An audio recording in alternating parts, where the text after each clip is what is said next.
Persib Bandung sekarang sedang dihadapi dengan sebuah ironi yang cukup bikin dilema. Satu sisi, mereka punya pertahanan terbaik. Di 5 laga terakhir mereka cuma kebobolan 1 gol. Bahkan hingga pekan ke-19 Super League musim ini, mereka hanya kebobolan 11 gol dan berhasil mencatatkan 11 kali clean sheet. Catatan terbaik dibanding tim manapun yang ada di BRI Super League. Tapi sayangnya, kekuatan lini belakang tersebut gak dibarengi dengan ganasnya lini serang mereka.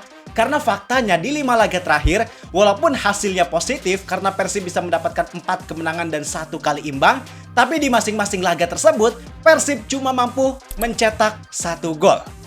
Jadi walaupun hasilnya memang positif, tapi dari cara mereka untuk menang itu dinilai kurang bikin sebagian besar bobotoh merasa puas. Bahkan mereka justru ngerasa khawatir karena jika situasi ini terus terjadi di laga-laga selanjutnya, mereka takut kalau hal tersebut bakal berpengaruh terhadap performa dan hasil akhir nantinya.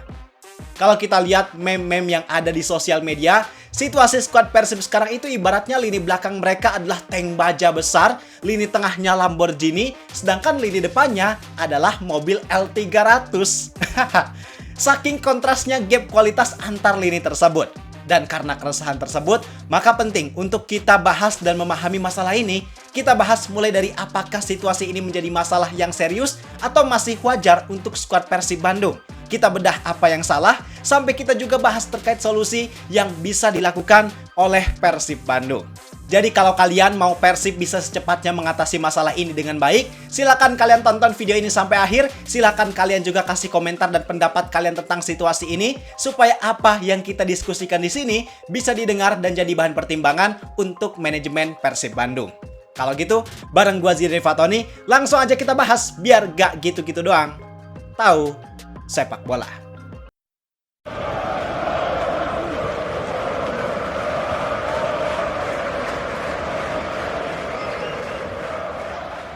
Supaya kita bisa memahami situasi ini dengan baik, gue pengen ngajak kalian buat kita sama-sama membuka pikiran kita, memperluas pandangan kita terhadap situasi Persib yang sekarang.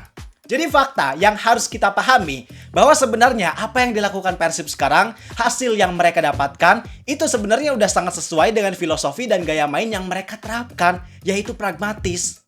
Karena ini adalah hal yang berkali-kali Boyan Hodak sampaikan, bahwa whatever timnya mau menang kayak gimana, mau diraih dengan cara apa, yang penting outputnya adalah kemenangan. Dia nggak peduli sama rekor, dia nggak peduli sama ball position, ataupun jumlah gol yang dicetak. Selagi hasilnya adalah kemenangan untuk Persib Bandung, maka bisa dibilang bahwa target yang diusahakan itu udah tercapai. Dan seperti yang pernah gue bahas di beberapa video sebelumnya, bahwa gaya main pragmatis ini pada dasarnya memang lebih dominan memperkuat lini pertahanan. Pemahamannya adalah ketika lini pertahanan solid, jarang kebobolan, maka hasil di akhir itu bisa lebih menguntungkan untuk tim yang bersangkutan. Dan dengan hasil Persib di 5 laga terakhir yang mencetak 1 gol per laga, sebenarnya itu udah bisa dibilang cukup karena mereka bisa menciptakan pertahanan yang solid, mereka bisa clean sheet, dan yang paling penting, mereka bisa menang. Tapi memang gak dipungkiri, yang bikin situasinya jadi mengkhawatirkan adalah mereka di 5 laga terakhir tersebut ternyata kurang bisa klinis dalam memanfaatkan peluang. Dan ini yang bikin Persib sekarang ada di situasi yang margin keberhasilannya itu bisa dibilang sangat tipis. Karena jika ada kesalahan di lini belakang, artinya rencana atau game plan yang diterapkan itu bisa langsung runtuh karena mereka gak punya buffer gol yang cukup. Ibaratnya gol yang mereka ciptakan di tiap laganya itu harusnya bisa jadi nyawa mereka. Untuk seandainya misal terjadi kesalahan, ya mereka masih bisa punya nyawa atau kesempatan untuk survive, untuk tetap berada di situasi yang unggul. Sedangkan dengan situasi ini, kalau ada kesalahan, ya mereka berpotensi lebih sulit untuk bangkit atau membalikan keadaan. Dan balik lagi, bahwa situasi ini sebenarnya memang merupakan konsekuensi dari taktik Boyan Hodak yang lebih memilih untuk bermain dengan gaya main pragmatis. Karena dengan gaya main ini, artinya mereka gak dominan dalam permainan, mereka gak sepenuhnya menguasai atau mengontrol jalannya pertandingan, sehingga peluang yang diciptakan pun gak bisa terlalu banyak.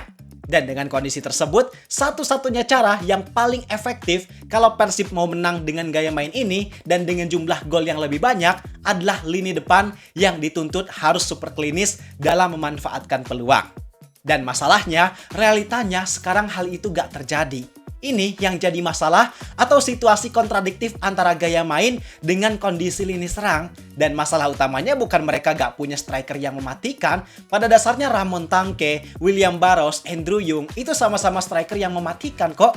Mereka punya potensi yang sangat besar untuk mencetak gol. Tapi kendalanya adalah mereka bertiga dihantui dengan yang namanya inkonsistensi. Mulai dari awal musim, inkonsistensi itu sebenarnya udah terjadi, cuma memang untungnya inkonsistensi itu terjadi secara bergantian. Kita bisa lihat kan, awal musim William Barros yang sering cetak gol, kemudian Barros berhenti ganti Andrew Yung, terus Andrew Yung agak seret ganti lagi Ramon, dan sekarang sialnya ketiga pemain tersebut lagi sama-sama underperform. Mereka underperform di waktu yang sama. Faktor laki di putaran pertama yang inkonsistensinya terjadi secara bergantian, di awal putaran kedua ini justru malah gak terjadi. Itu yang jadi masalah utamanya, Pak. Dan inkonsistensi ini terjadi, faktor utamanya bukan karena mereka bertiga gak punya kualitas, tapi karena banyak faktor, khususnya cedera. Maka jika ditanya apakah ini masalah yang serius buat Persib, sebenarnya ini belum menjadi sebuah hal yang krisis, tapi ini udah jadi lampu kuning. Dan solusinya gak sesederhana cuma ganti striker. Itu memang jadi solusi yang sangat efektif jika berhasil, tapi apa yang dilakukan oleh Boyan Hodak saat ini bukan itu, Pak. Karena pada dasarnya gak gampang untuk Persib mencari striker berkualitas yang bisa klinis dalam memanfaatkan peluang. Gak mudah buat mereka nyari striker yang kualitasnya kayak David da Silva di masa prime-nya. Belum lagi striker tersebut harus adaptasi. Pemahaman antar pemain harus disatukan lagi. Belum lagi ada risiko kalau striker tersebut bisa jadi bakal bernasib sama seperti striker Persib yang ada sebelumnya.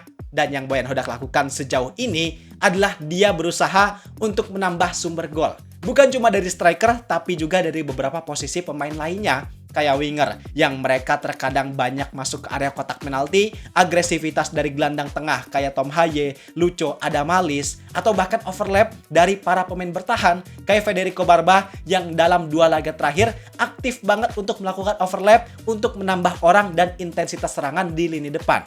Itu jadi solusi yang sementara ini mereka lakukan. Sehingga beban gol yang ada itu nggak 100% ada di pundak seorang striker.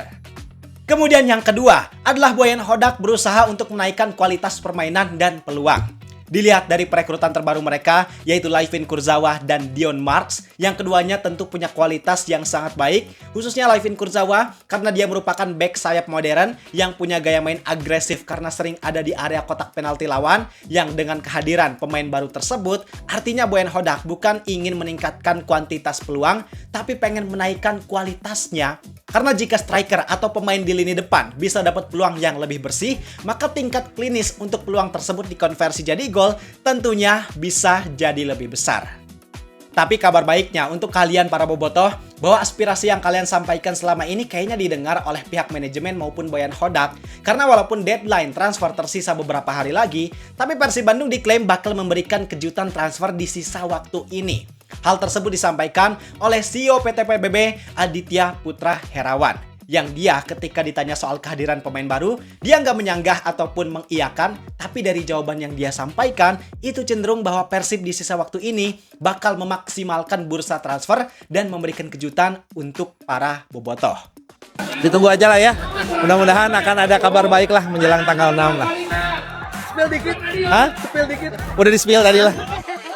Walaupun statement Pak Adi tersebut sebenarnya nggak diperkuat dengan statement pihak lainnya, bahkan Boyan Hodak ketika ditanya masalah pemain baru, justru jawabannya malah kayak gini. Additional player for the second round? I don't think so. I think that we finish. Which position? Local, foreigner? Foreigner, maybe Local, foreigner. no any. Local, no any. Foreigner, we have 11. Tapi as you know tentang Boyan Hodak, tentang aki-aki gede wadul, tentang kemampuan dia bersilat lidah untuk menutup rapat rencana transfer yang sedang diusahakan, yang biasanya omongan yang keluar dari mulut Boyan Hodak justru berbanding terbalik dengan realita yang terjadi. Memang belum pasti, tapi dengan situasi tersebut, maka ada kemungkinan bahwa Persib bisa aja bakal mendatangkan pemain baru untuk memperkuat posisi tertentu yang memang dirasa masih kurang, termasuk dalam hal ini striker. Apalagi kalau kita lihat situasi skuad Persib sekarang, ternyata Ramon Tanque kembali mengalami cedera yang bikin momen dia untuk perform itu bisa dibilang sangat sedikit. Mainnya sedikit sedangkan cederanya banyak. Dan memang masalah tersebut jadi masalah utama dia sekarang. Kemudian William Barros, yang sekarang rasanya dia udah lebih nyaman buat ditempatkan di posisi winger. Karena dia punya etos kerja yang luar biasa, yang bikin dia lebih bagus untuk menciptakan keseimbangan permainan, baik itu ketika menyerang maupun bertahan. Praktis striker Persib sekarang yang available hanya Andrew Yung. Itu pun gak jadi jaminan pasti bahwa Andrew Yung bakal terus konsisten bisa jadi mesin gol Persib Bandung. Maka dengan situasi tersebut, dengan statement yang disampaikan oleh manajemen Persib, dengan kewadulan yang disampaikan oleh Boyan Hodak, itu semuanya memperbesar kans Persib Bandung untuk mereka memperbaiki masalahnya di lini serang dengan mendatangkan striker yang lebih tajam. Kita tunggu aja. Cuman dengan catatan bahwa jika memang Persib mendatangkan striker baru, maka harus dipastikan bahwa pemain tersebut bisa punya probabilitas yang lebih tinggi, bahwa kemampuan dan kualitasnya bisa langsung cocok dan diandalkan untuk meningkatkan produktivitas dan efektivitas dalam memanfaatkan peluang. Jadi itu penjelasan tentang situasi skuad Persib Bandung saat ini. Setelah nonton video ini, pendapat kalian gimana? Mari kita diskusi di kolom komentar. Gua rasa cukup sekian untuk video kali ini. Like dan subscribe-nya jangan lupa. Terima kasih, gua Zidan Fatoni. Sampai jumpa di video berikutnya. See ya!